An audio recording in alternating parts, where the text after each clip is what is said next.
everybody, it's Christina of CraftyPaws. I'm so happy to be joining you guys today. I wanted to come on really quickly and share with you guys a Father's Day card that I made for Mr. CraftyPaws.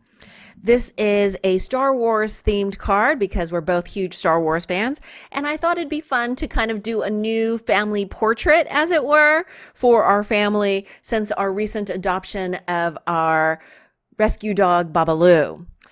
So let me go through and share with you guys how I crafted this card and some of the supplies that I used. But if you are ever interested in exact colors or particular materials, please check out my blog post, which I will link to in the description box below. I always list all the materials I use there. So first of all, I decided I would be Rey from the Kindred Stamps Galactic Sequel stamp set, and I would color her up like she was me. Then for my hubby, I thought I would color up this Luke stamp, but Luke and Rey don't really go with each other, so I made him into Finn, just doodling on a little jacket on him that matches the jacket that Finn wears in episode, I think, 7 or 8. And then for our little pups, I used this adorable Ewok stamp, and I colored them up differently just so that they would look more like our dogs coloring, and also kind of I made their hoods kind of coordinate with some of the colors that were in the outfits or in the hair of my hubby and me. For the background kind of sketch design of the card, I followed the current MFT sketch challenge, which I will also link to in my blog post. And for the little dogs or Ewoks eyes and noses, I used a Sakura black glaze pen, which I think is great to add that high shine and a little bit of dimension. I don't know if it's going to come out in the video, but it adds so much to little eyes and noses like that. And of course, I made my Babaloo's eyes and nose larger than the eyes of my Bandito Ewok. The sentiment came from this stamp set, Together We Can Rule the Galaxy. And I did pop up the oval on some fun foam just to add a little bit of dimension. By the way, I should mention that oval die is the 4th largest in the Diamond Dies Ovals Nesting die set. And I believe my coupon code still works. So if you're making a purchase at Diamond Dies for any of their dies, you can use the coupon code Thanks Christina for 10% off and free worldwide shipping on all orders of $35 or more. Also, you'll notice that I added a little bit of orange edging, and I did that with this Tim Holtz Distress Ripe Persimmon ink. And I did that so that it would coordinate with this kind of orange polka dot paper, as well as kind of the reddish brown tones in this Ewok's hood and in the jacket of Finn. I also used a white gel pen. This is a Uniball Signo white gel pen to kind of add texture to the white areas of fur on the 2 Ewoks. And the last thing I did want to share with you guys is I thought this oval background pattern paper was perfect because I think the burst kind of, alluded to the galaxy and space battle and stuff like that. But it was so bright and vibrant that I had to mute it. So I used this Tsukunoko Brilliance Moonlight White pigment ink, and I just dabbed it on with a finger dabber, and it really helped mute that background so that the images could pop forward, and I think that really made a difference. Before that, it looked so busy when I just kind of placed them before gluing everything down. I also made a point of fussy cutting around with a white edge all around each of the images, which I normally don't do, but because I thought that would help separate the images from the busy background, I went ahead and did that. For the inside, I kept it simple. This sentiment is from this stamp set. It says Happy Father's Day. And I just had an extra strip of this background pattern paper. So I did a little strip there. And then I, again, inked the edges of this inside liner with that Ripe Persimmon ink.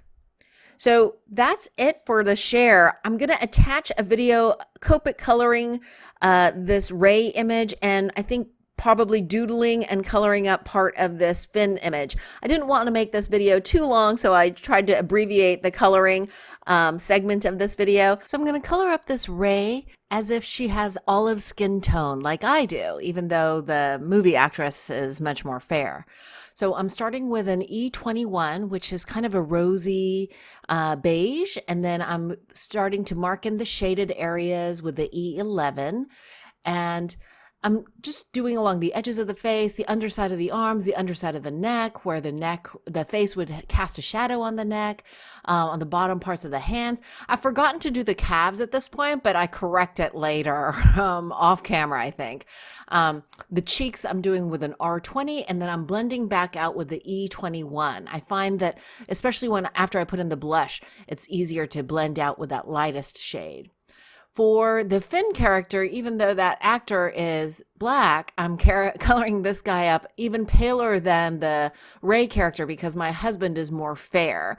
So I did the base with an E50, added in a little bit of shadow with an E51, and then the darkest shadow underneath the hairline and under the neck with an E53, and then I'm blending back out with an E51. The cheeks are going to get an R20, just like the Ray character did, and I'll blend out with the E50 all along the edges of the blush. And I'm going to remark in that darkest shadow underneath the hairline. Now for the Ray character, I'm giving her black hair because I have black hair, and the highlights start with the B00. I wanted a blue undertone, and then I'm marking in where I think the shadows would be, and I'm doing this in a flicking motion on each of the little buns at the bottom and at the top. With the C5, I'm using a cool gray here because I know that for the clothing, I'm going to use warm grays. And then for the darkest areas, I'm putting in a C7. I could have gone even darker with a C9, but I wanted to keep this a little bit lighter, partly because I'm getting some gray hairs, but also because sometimes I think the really dark grays end up looking a little flat. So I'm going back in, re-emphasizing the shadowed areas, doing more flicking, and I decided that I needed even more detail, so I'm using a Copic multi-liner pen. This is a 0.05 point, and I'm using just a flicking motion here to add strands of hair, and I think that came out looking really good. Now for her outfit. You can see here, I thought she had tights on, so I colored this a gray, but later on I fixed that off camera. Like I said, the calves are flesh colored later. But I'm using a W1 and a W4 for the shirt, the arm wraps, and at this point the tights. And then for her dress wrap, I'm using an E81, which is the lightest. Then I'm moving on to an E84. And then the darkest color, I'm jumping over to the YG family, but I looked at my color chart and I thought that the YG would blend really nicely. That 95 blends nicely with a E84. So I'm keeping this kind of like a khaki tone for her dress. And at this point, I'm coloring up her boots, and I'm using a W5 and a W7, but I decided I need to go a little bit lighter for the highlighted area, so I'm using a W4. And actually for the highlight areas at the top of the boots, I thought a W1 so that it wouldn't go too dark and get too just like a black hole for the boots. So I'm using all four colors for her boots. And I use the same colors off camera for her staff. Now, you saw me doodling there. I'm giving her arm and wrist wraps. Those are leather wraps along with her belt that I'm coloring up with an E55 and an E57. And those were little details that I noticed when I looked up Google images of the Ray character. And here you see me doodling. This is kind of like shoulder pads on the jacket that Finn wears. And I noticed that the jacket kind of comes down further than the belt length. And I'm giving him a little holster there on the left side of the image, and the red tones are in his leather jacket. So I'm going to just color up the jacket. The shirt was the same light colors, the E42, 43, and then the jacket's going darker with the E44 and 47. I'm marking in the shadowed areas, the armpits where the elbow would bend. The lower part where the gun holster is going to go the darkest with the E47. And I'm going to go back in with an E44 for the shadowed areas of the jacket.